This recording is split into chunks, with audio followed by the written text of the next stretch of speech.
प्यारे बच्चों, आज हम लोग समतल में गति के अंतर्गत वेक्टर में सदिश गुणनफल या क्रॉस गुणनफल के बारे में जानकारी प्राप्त करेंगे। आप सदिश पर अपना कॉन्सेप्ट जो है बेहतर से बेहतर बनाए रखिए, क्योंकि वेक्टर का जो यूज है, सदिश का जो यूज है, फिजिक्स में और मैथमेटिक्स में बहुत सारे जगहों पर आपको मिलेगा। और यहाँ पर आप जानकारी सही से प्राप्त किए हुए रहेंगे तो मैथमेटिक्स भी पढ़ने में आपको सहूलियत रहेगी और फिजिक्स के बहुत सारे अध्यायों में इसका उपयोग किया गया है। तो देखिए यहाँ पर सदिश गुणनफल और क्रॉस गुणनफल हम लोग किस तरह से निकालेंगे। मान लेते हैं कि कोई दो सदिश है, एक सदिश ए है और दूसरा सदिश बी है, और यह दोनों सदिश जो है एक ही समतल में है। तो देखिए यहाँ पर हम लोग जो है समतल के लिए कई बार आपको चर्चा किए हैं, फिर से आपको बतला देते हैं।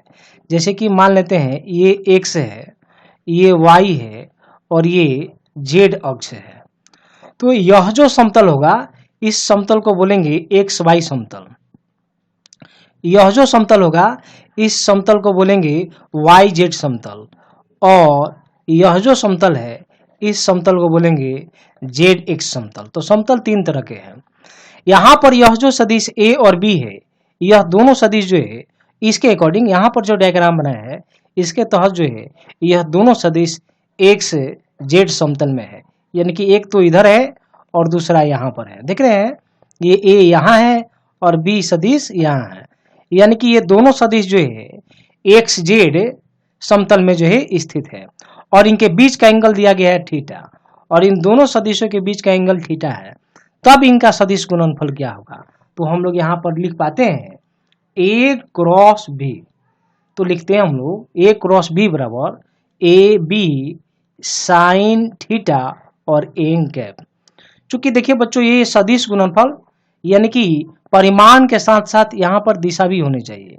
तो यह हो गया परिमाण, और ये जो एन यूनिट वेक्टर है ये दिशा को बतला रहा है, ये एकांक सदिश है, यह दिशा को बतला रहा है, और यह परिमाण है। यानी कि परिमाण और दिशा दोनों हैं, इसलिए इसका नाम है सदिश गुणनफल। और गुणनफल के रूप में हम लोग क्रॉस सिंबल यूज किए हैं, इसलिए इसे क्रॉस गुणनफल भी कही जाती है।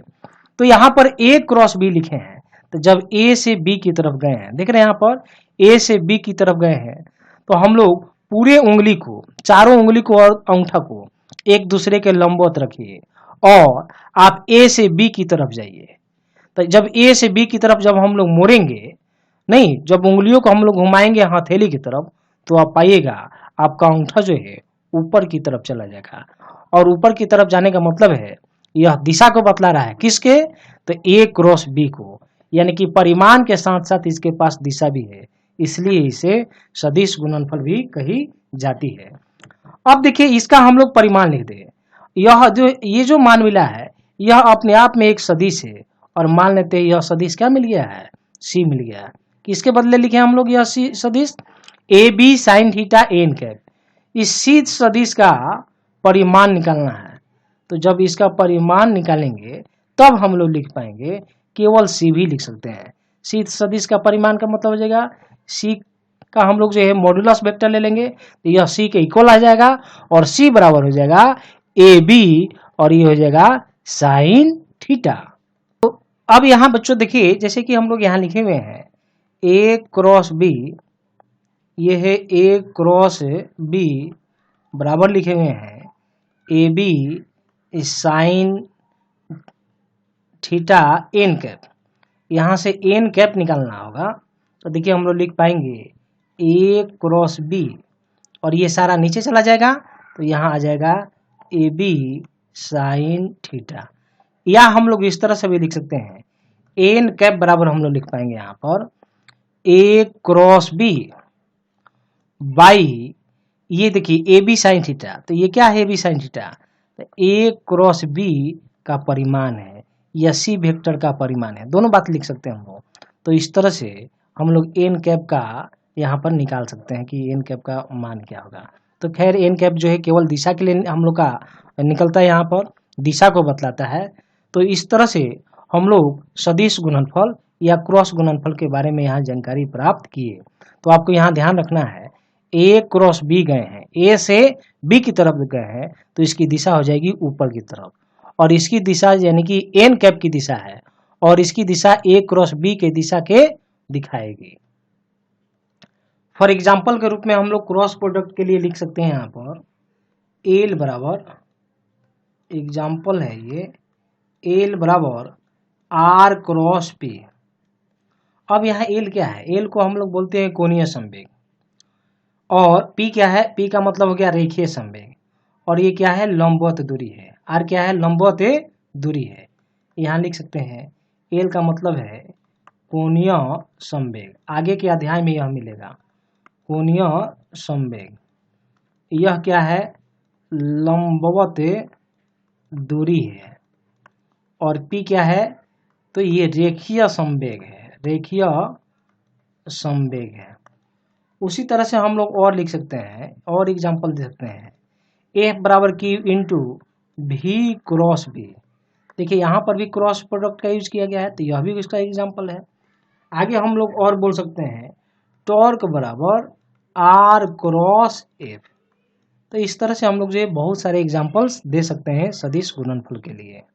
बच्चों सदिश गुणनफल के गुण देखिए, पहला गुण है यदि दो सदिश एक दूसरे के समानांतर या प्रति समानांतर हो तो उनका सदिश गुणनफल शून्य सदिश के बराबर होगा। इसका मतलब क्या है, समानांतर और प्रति समानांतर का मतलब क्या है। समानांतर का मतलब देखिए यहाँ पर जैसे कि मान लेते हैं एक सदिश यह हो गया और यह दूसरा सदिश हो गया तो लिखेंगे सदिश ए और यह लिखेंगे सदिश बी। तो ये किसका केस है, तो ये समानांतर का केस है, ये समांतर है। और प्रति समानांतर का मतलब क्या हो गया, जैसे एक सदिश यह हो गया और एक दूसरा सदिश हम लोग ले लिए और ये इस तरफ है तो सदिश ए और यह सदिश बी, तो इसकी दिशा इसके विपरीत है इसलिए इसे हम लोग बोलेंगे प्रति समानांतर, एंटी पैरेलल। इसको बोलेंगे पैरेलल। ये समानांतर है और यह किसका केस है, यह प्रति समानांतर है ना, एंटी पैरेलल है, ये पैरेलल है। यहाँ पर हम लोग चाहे दोनों सदिशों के बीच का एंगल थीटा बराबर हो जाएगा 0 डिग्री और यहाँ पर जो है थीटा बराबर हो जाएगा 180 डिग्री। तो देखिए क्रॉस गुणनफल हम लोग, अब दो सदिश है इनका क्रॉस गुणनफल या सदिश गुणनफल शून्य सदिश के बराबर होगा। कैसे शून्य सदिश के बराबर होगा, तब देखिए हम लोग यहाँ काम करते हैं। जब काम करेंगे लिखेंगे हम लोग ए क्रॉस बी, तब हम लोग लिखेंगे ए बी साइन थीटा नहीं और यहाँ लिखेंगे एन कैप। देखिए ए क्रॉस बी बराबर ए बी साइन थीटा केवल लिखिएगा तो ये गलत हो जाएगा, ध्यान में रखना है आपको, क्योंकि जब इधर ए क्रॉस बी और यह एक सदिश देता है तो आप केवल अगर इधर लिख दीजिएगा ए बी साइन थीटा तो इधर तो अदिश हो गया, तो इक्वेशन हमारा बैलेंस नहीं हुआ। इसलिए अगर इधर सदिश है इधर दिशा दिखाए है तो आपको इधर भी दिशा दिखानी पड़ेगी। इसलिए जब यहाँ मॉड लीजिएगा तभी यहाँ पर एन कैप हम लोग हटाएंगे, और मॉड नहीं लिए हैं और ए क्रॉस बी डायरेक्ट लिखे हैं तो A B sine theta N cap लिखना होगा। अब देखिए यहाँ पर थीटा क्या है, 0 डिग्री है, यहाँ लिखेंगे ए बी साइन 0 और लिखेंगे एन कैप। साइन 0 0 नहीं तो साइन 0 0 तो ए बी गुने 0 तो 0 और 0 अगुने एन कैप नहीं तो ये क्या मिलेगा, 0 सदिश मिलेगा। इसको क्या बोलते हैं, शून्य सदिश, नल वेक्टर इसको बोला जाता है, 0 वेक्टर बोला जाता है। ये शून्य सदिश, शून्य सदिश का मतलब क्या हो गया, उसका परिमाण भी शून्य होगा। चूंकि अगर परिमाण यहाँ लिए नहीं है, इसे इधर भी वेक्टर है इसलिए इधर भी वेक्टर फॉर्म में हम लोग लिखे हुए हैं। अब इधर आइए आप, एंटी पैरेलल प्रति समानांतर के केस में एंगल हम लोग का 180 डिग्री है। आप यहाँ पर लिखेंगे ए क्रॉस बी बराबर ए बी साइन थीटा और एन कैप। यहाँ भी एन कैप लिखनी होगी क्योंकि यहाँ पर ए क्रॉस बी और यह एक सदिश देगा तो दाहिने तरफ भी सदिश के फॉर्म में लिखना होगा। हम लोग को मॉड देंगे यहाँ पर तभी यहाँ से हमारा एन हटेगा, अभी मॉड नहीं दिए हैं तो एन लिखना होगा। अब थीटा 180 डिग्री है, फिर लिखेंगे A B sine 180 degree N cap, फिर यह 0 हो जाएगा यानी कि ये भी साइन 180 ये साइन 180 0 हो जाएगा और ये भी गुने 0 फिर 0 यानी कि 0 गुने एन कैप। फिर क्या मिलेगा, 0 वेक्टर मिलेगा, नल वेक्टर मिलेगा, शून्य सदिश मिलेगा। अतः जब दो सदिश एक दूसरे के समानांतर हो या प्रति समानांतर हो तो उनका सदिश गुणनफल क्या होगा, शून्य सदिश के बराबर होगा। यदि बच्चों हम लोग मॉड में लिखेंगे, देखिए यहाँ पर शून्य वेक्टर लिखे हैं, शून्य क्यों नहीं लिखे, शून्य क्यों नहीं लिखे और शून्य कब लिखेंगे, यह भी बात आप ध्यान से देखिए। अगर a क्रॉस b और यहाँ पर मॉड दे दिया जाता, जब मॉड दिया जाता तब हम लोग लिखते हैं AB साइन थीटा। अब एन कैप यहाँ पर नहीं लिखते, जो बात यहाँ बोले हैं अब यहाँ पर करके भी आपको दिखा देते हैं। तो यहाँ पर जो है इसके लिए लिखिए चाहे इसके लिए लिखिए। चलिए हम लोग जो है ये शून्य वाले के लिए यहाँ पर इसके लिए हम लोग काम करते हैं, इसके लिए लेकर और यहाँ पर हम लोग काम करके दिखा देते हैं। तो यहाँ पर मोड ले दिए हैं, मोड दे देंगे तो केवल परिमाण देगा, दिशा नहीं देगा। इधर से भी दिशा को हटा दिए हैं।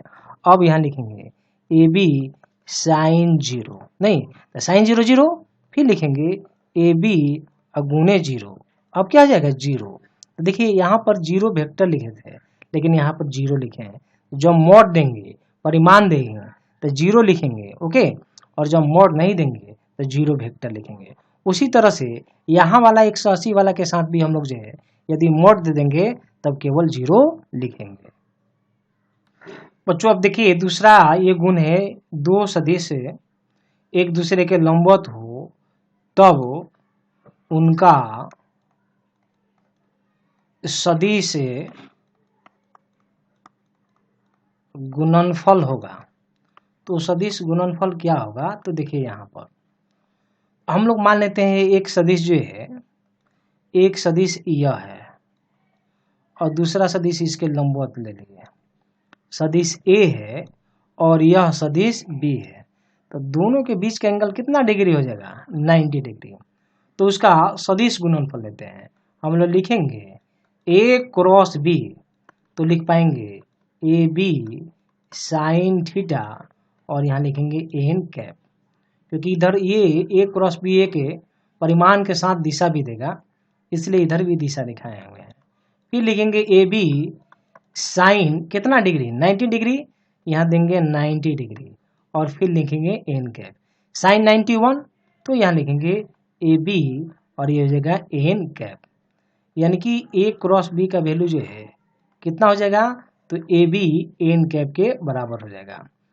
अब देखिए ए बी कब लिखेंगे हम लोग, तो अगर ए क्रॉस बी और इसका मॉड लिखते हैं, यानी कि ये जो हम लोग ए क्रॉस बी लिखे हैं इसका परिमाण लिखेंगे ना, तो जब परिमाण लिखेंगे तब लिखेंगे ए बी साइन थीटा, फिर लिखेंगे ए बी साइन 90 डिग्री।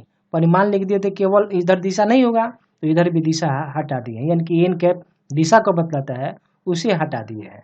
तो ए बी साइन 90 और ए बी साइन 91, तो ये हो जाएगा ए बी, यानी कि दो सदिश जब एक दूसरे के लंबवत रहते हैं तब उन दोनों सदिशों का क्रॉस गुणनफल, सदिश गुणनफल का परिमाण उनके मापांकों के गुणनफल के बराबर होता है, ओके, उनके मापांकों के गुणनफल के बराबर होता है।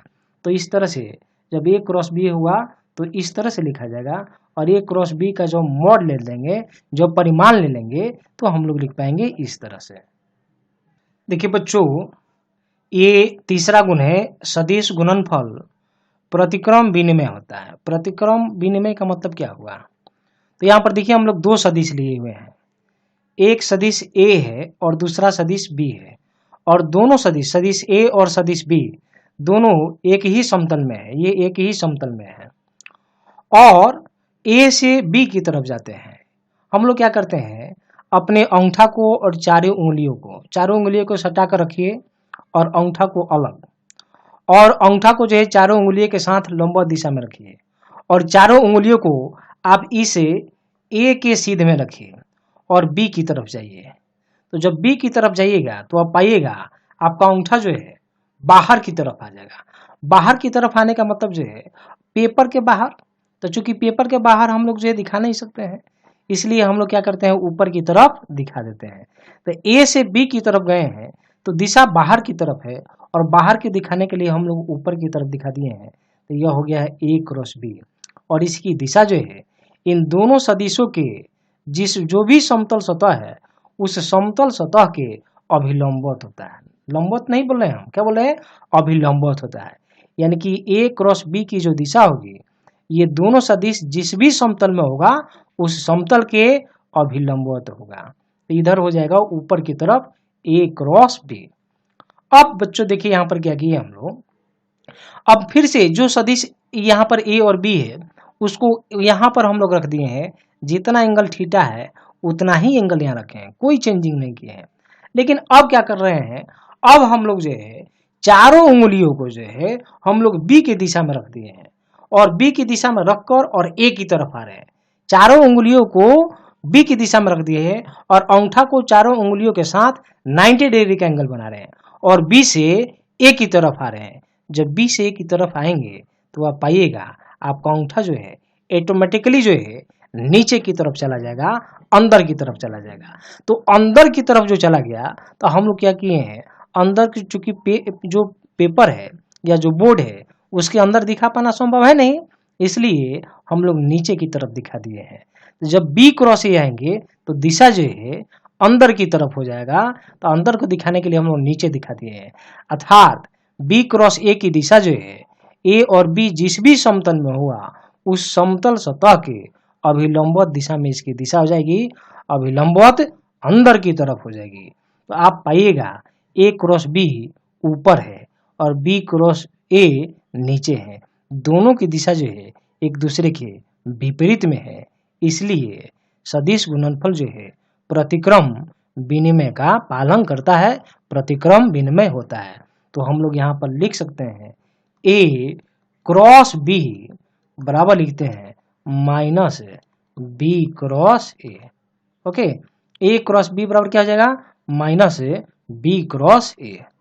बच्चों अगला देखिए यहाँ पर नियम हम लोग का है, सदिश गुणनफल वितरित होता है, यह बंटन नियम का पालन करता है।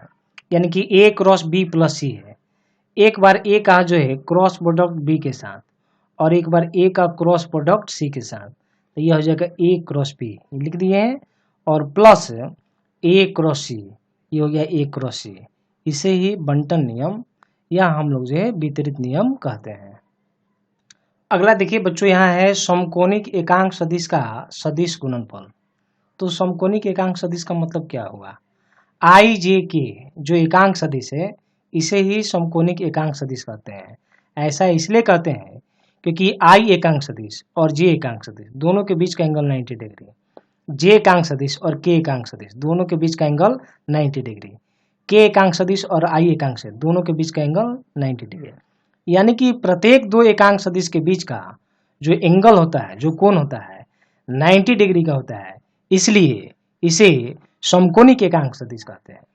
तो यहाँ देखिए हम लोग जैसे मान लेते हैं लिख रहे हैं आई क्रॉस आई, तो हम लोग क्या लिखेंगे, तो आई क्रॉस आई जब हम लोग लिखेंगे तब यहाँ पर हम लोग लिख पाएंगे, यहाँ पर आई क्रॉस आई हम लोग इसका एक्सप्लेनेशन करते हैं, फिर आई क्रॉस आई यहाँ हम लोग लिखते हैं जे क्रॉस जे और फिर यहाँ लिखते हैं के क्रॉस के। और ये क्या होगा, इसके बराबर हम लोग क्या लिखेंगे, तो देखिए हम लोग यहाँ पर प्रूफ करके आपको बतलाते हैं। ऐसे तो यह जो है नल वेक्टर होगा, यानी कि शून्य सदिश के बराबर होगा, जीरो वेक्टर के बराबर होगा। अब यह जीरो वेक्टर के बराबर कैसे होगा, जीरो क्यों नहीं लिखे हैं, जीरो वेक्टर क्यों लिखे हैं, आप यह जानने का प्रयास कीजिए।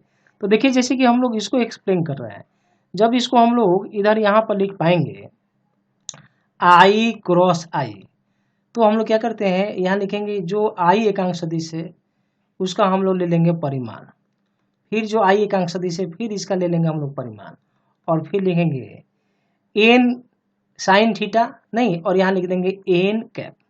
चूंकि दो सदिशों का गुणनफल एक सदिश होता है, नहीं दो सदिशों का सदिश गुणनफल एक सदिश होता है, तो अब केवल हम लोग यहाँ पर जो है यही चीज लिख दिए रहते, इतना ही लिख दिए रहते तो केवल परिमाण ही दिखाता, दिशा नहीं दिखाता, इसलिए यहाँ पर हम लोग एन कैप लिखे हैं। तो एकांक सदिश का जो परिमाण होता है वह 1 होता है, तो 1 इंटू और साइन अब 0। अब देखिए यहाँ पर 0 डिग्री होगा, साइन 0 हो जाएगा, तो 0 डिग्री कैसे होगा, जैसे कि आई और आई क्रॉस आई लिखे हैं, तो 3i अगर मान लीजिए लिखना होगा तो 3i इधर ही होगा ना, x अक्ष के अनुदिश होगा। अगर 4i लिखना होगा तो वह भी x अक्ष के अनुदिश होगा, यानी कि दोनों एक ही तरफ होगा, चाहे 50i हो और 100i हो वह भी x अक्ष की तरफ होगा। अब जब दोनों का दिशा एक ही तरफ होगा तो बीच का एंगल कितना डिग्री हो जाएगा, 0 डिग्री। इसलिए यहाँ पर दोनों आई आई है, चाहे वह कितना भी हो, तो दोनों एक ही अक्ष की तरफ होगा, इसलिए उनके बीच का एंगल जो है 0 डिग्री होगा। तो यहाँ लिखेंगे साइन 0 और लिखेंगे एन कैप। तो देखिए 1 गुने 0 और ये हो जाएगा एन कैप, नहीं तो इस तरह से 0 गुने एन कैप, यानी कि क्या लिख देंगे हम लोग 0 और ये लिख देंगे वेक्टर, ऊपर वेक्टर लगाना है। इस तरह से आई क्रॉस आई बराबर क्या आ जाएगा 0 वेक्टर होगा। उसी तरह से जे क्रॉस जे भी करेंगे 0 वेक्टर होगा, के क्रॉस के भी करेंगे तब भी 0 वेक्टर होगा। केवल 0 लिखना होगा तो हम लोग लिखेंगे आई क्रॉस आई और इसका हम लोग मैग्नीट्यूड ले लेंगे, इसका हम लोग परिमाण ले लेंगे, मॉड लगा देंगे, तब यह क्या आ जाएगा, तब यह जो है 0 होगा। तब हम लोग लिखेंगे आई एकांक सदिश का परिमाण, फिर आई एकांक सदिश का परिमाण कैसे लिखते हैं, ए क्रॉस बी, तो ए बी साइन थीटा, तो ए का मतलब हो गया परिमाण, उसी तरह से इसका परिमाण, फिर लिखेंगे साइन थीटा। अब एन कैप लिखने की जरूरत नहीं है क्योंकि परिमाण लिख दिए तो इधर दिशा हट जाएगा। तो ये 1 गुने साइन 0 डिग्री हो जाएगा, साइन 0 हो जाएगा, तो 1 गुने 0 तो बराबर क्या आ जाएगा 0। देखिए कब हम लोग 0 वेक्टर लिखेंगे, कब 0 लिखेंगे, ये समझने की जरूरत है, आप इसे बढ़िया से समझिए। यदि मान लीजिए आई क्रॉस जे लिखा हुआ हो या जे क्रॉस के लिखा हुआ हो या के क्रॉस आई लिखा हुआ हो, तब क्या लिखेंगे। तो इधर देखिए हम लोग आई क्रॉस, हम लोग सर्कल बना देंगे, एक सर्कल बना दिए, तो आई जे के जिधर तीन तीर दे देना है, सर्कल बनाकर 3 तीर का निशान दे देंगे, जिधर एरो होगा जिधर तीर होगा उस तरफ ही आप जो है आई जे के लिखिएगा। ऐसा नहीं कि तीर इधर लगाए आई जे के उल्टा लिख देंगे, नहीं, जिधर तीर का निशान होगा उस तरफ ही हम लोग आई जे के को हम लोग लिख देंगे। अब हम लोग क्या करेंगे आई क्रॉस जे, तो आई क्रॉस जे उसका जस्ट आगे वाला लिखेंगे, क्या लिखेंगे हम लोग के लिखेंगे। अब सवाल आपके मन में होगा कि के क्यों ही लिखेंगे, के क्यों लिखेंगे, दूसरा क्यों नहीं लिखेंगे। तो देखिए बच्चों हम लोग आई क्रॉस जे के लिखेंगे, यानी कि आई क्रॉस जे के क्यों लिखे, के इसलिए लिखे जब आई से आपको जो है उंगलियों को और अंगूठा को एक दूसरे के लंबवत लेना है, नहीं, और जिधर से जिधर जाना होगा, तो पहले जो भी लिखा हुआ होगा उस तरफ आप चारों उंगलियों को एक सीध में रख कर रखिएगा, और उंगलियों को जहां जाना होगा, अभी आई से जे की तरफ जाएंगे तो आई की तरफ उंगलियों को रख कर और अंगूठा को लंबवत रखिएगा, और आई से जे की तरफ जाइएगा, उंगलियों को घुमाइएगा, तो आई से जब जे की तरफ आप घुमाइएगा तो आपका अंगूठा जो है बाहर की तरफ पर आ जाएगा। बाहर की तरफ आने का मतलब जो है जो के सदिश होगा इसके प्लेन के अभिलंबवत हो जाएगा, प्लेन के अभिलंबवत हो जाएगा। तो प्लेन का अभिलंबवत कौन अक्ष होगा, तो जेड अक्ष होगा, नहीं, जेड अक्ष की तरफ क्या दिखाते हैं हम लोग, के एकांक सदिश दिखाते हैं, इसलिए आई क्रॉस जे क्या हो जाएगा के। उसी तरह से जे क्रॉस के, तो जे क्रॉस के क्या हो जाएगा आई, तो जे क्रॉस के यहाँ लिख देंगे आई। फिर से देखिए जे क्रॉस के, अब ये हम लोग का तल हो गया, ये तल हो गया, ये नहीं, और जे से के की तरफ आइए, तो आप उंगलियों को आप जे की तरफ रखिए और के की तरफ आइए, तो आप पाइएगा आपका अंगूठा जो है, आपका अंगूठा एक्स अक्ष के अनुदिश हो जाएगा या ये आई की तरफ हो जाएगा, तो अंगूठा दिशा को बतलाएगा। इस तरह से जे क्रॉस के क्या हो जाएगा आई, तो जे क्रॉस के लिख दिए आई। उसी तरह से के क्रॉस आई लिखेंगे तो यह क्या हो जाएगा जे हो जाएगा। अब हम लोग उल्टा डायरेक्शन में आ रहे हैं, अब लिखते हैं के क्रॉस, ये लिखते हैं आई क्रॉस के लिखते हैं, तो आई क्रॉस के लिख दिए तो क्या हो जाएगा आई क्रॉस के लिखेंगे तो उल्टा डायरेक्शन में आ गए हैं, तो उल्टा डायरेक्शन में आएंगे तो लिखेंगे हम लोग माइनस, या उसी तरह से यहाँ पर भी आप उल्टा जाइएगा तो आपको मिल जाएगा, तो आई क्रॉस के तो यहाँ लिख देंगे माइनस जे। फिर देखिए आप आई से के की तरफ आए, अब के से जे की तरफ, तो हम लिख दिए हैं के क्रॉस जे, तो लिख देंगे माइनस आई। उसी तरह से जे क्रॉस आई, जे क्रॉस आई तो क्या हो जाएगा माइनस के। बच्चों मान लीजिए एक सदिश दिया हुआ है ए बराबर ए एक्स आई ए वाई जे ए जेड के, और दूसरा सदिश बी बराबर दिया गया है बी एक्स आई बी वाई जे और प्लस बी जेड के दिया हुआ है, तो ए क्रॉस बी कैसे निकालेंगे। एक तो सिंपल सा तरीका है आई क्रॉस आई, जे क्रॉस जे, के क्रॉस के और आई क्रॉस जे बराबर के, ये वाला यूज करके हम लोग निकाल सकते हैं, लेकिन वह लेंदी प्रोसेस है। हम लोग यहाँ डिटर्मिनेंट मेथड का यूज करके बहुत ही सिंपल तरीके से क्वेश्चन को हम लोग सॉल्व कर सकते हैं। तो अभी देखिए इस फॉर्म में हम आपको क्वेश्चन कैसे सॉल्व करेंगे बतला रहे हैं, और एक सेपरेट वीडियो बनेगा जिस पर केवल वेक्टर का हम लोग जो क्वेश्चन करेंगे। खैर यहाँ देखिए ए क्रॉस बी निकालना है, तो ये डिटर्मिनेंट मेथड से हम लोग जो यहाँ पर सॉल्व कर रहे हैं। यहाँ आई जे के लिख देना है, आई जे के। आपको यह देखना है ए क्रॉस बी लिखा हुआ है कि बी क्रॉस ए लिखा हुआ है, आपको ध्यान देना है।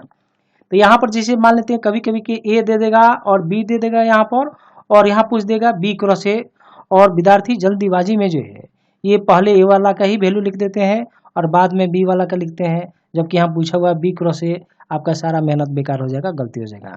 इसलिए आपको ध्यान देना है क्या पूछा जा रहा है, ए क्रॉस बी पूछा जा रहा है या बी क्रॉस ए पूछा जा रहा है। यदि ए क्रॉस पूछा जा रहा है तो ए का जो कोफिशिएंट होगा, जो गुणज होगा, उसको ऊपर लिखेंगे, पहले लिखेंगे, और बाद में बी है तो उसको नीचे लिखेंगे। ओके, यहाँ पर हम लोग आई जे के लिख दिए और यहाँ पर चिन्ह देते हैं प्लस माइनस प्लस, 3 चिन्ह देंगे, प्लस माइनस प्लस 3 बार, प्लस माइनस प्लस। अब हम लोग को क्या करना है, पहली दफा हम लोग जो है यहाँ लिखेंगे हम लोग आई, ये लिख दिए आई। अब आई के नीचे वाला और आई के सामने वाला देख रहे हैं, आई के नीचे वाला और आई के सामने वाला को ढकेंगे, तो हम लोग नीचे वाला और सामने वाला को ढकेंगे तब ये 4 मिलेगा, ए वाई वाला, बी वाई, ए जेड और बी जेड। अब ए का हम लोग जो है इसके साथ गुना कर देंगे, इसका इसके साथ गुना कर देंगे, तो लिख पाएंगे यहाँ पर ए वाई हो जाएगा और ये बी जेड। अब माइनस कर देते हैं, क्या करते हैं हम लोग माइनस, ये डिटर्मिनेंट का रूल है, और इसका इसके साथ गुना करेंगे तो ये हो जाएगा ए जेड और ये हो जाएगा बी वाई, और इसको ब्रैकेट क्लोज। तो ये प्लस था, आगे में प्लस दीजिए चाहे नहीं दीजिए, आई था तो वाई लिख दिए, आप प्लस दे भी सकते हैं या नहीं भी दे सकते हैं, क्योंकि नहीं दिए तब भी प्लस है। फिर बाद में दूसरा वाला में माइनस है तो यहाँ लिख देंगे हम लोग माइनस, और यहाँ लिख देंगे हम लोग जे। ओके, अब देखिए जे के नीचे वाला, जे के नीचे वाला और जे के सामने वाला को ढक दिया हम, तो ये नीचे वाला ढके और ये वाला ढके, तो इधर यह दोनों बचेगा और ये दोनों बचेगा, यानी कि ए एक्स बी एक्स और ए जेड बी जेड बचेगा।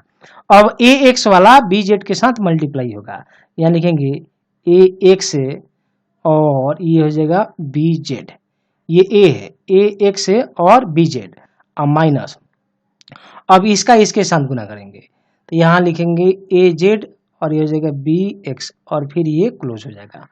अब तीसरा स्टेप में आएंगे तो ये माइनस वाला हो गया, अब प्लस है, फिर लिखेंगे यहाँ पर प्लस के और ये ब्रैकेट। अब के नीचे वाले को ढकेंगे और के सामने वाले को ढकेंगे तो ये 4 बचेगा, बी एक्स और ये ए एक्स और बी एक्स, ए वाई बी वाई। हम लोग फिर से क्रॉस मल्टी तिरछा तिरछी गुना करेंगे ए एक्स का बी वाई के साथ, तो ये हो जाएगा ए एक्स बी वाई माइनस, अब इसका इसके साथ यहाँ लिखेंगे ए वाई और ये हो जाएगा बी एक्स। और इस तरह से हम लोग जो है दो सदिश अगर इस फॉर्म में दिया हुआ हो तो उसका सदिश गुणनफल हम लोग इस तरह से प्राप्त कर सकते हैं।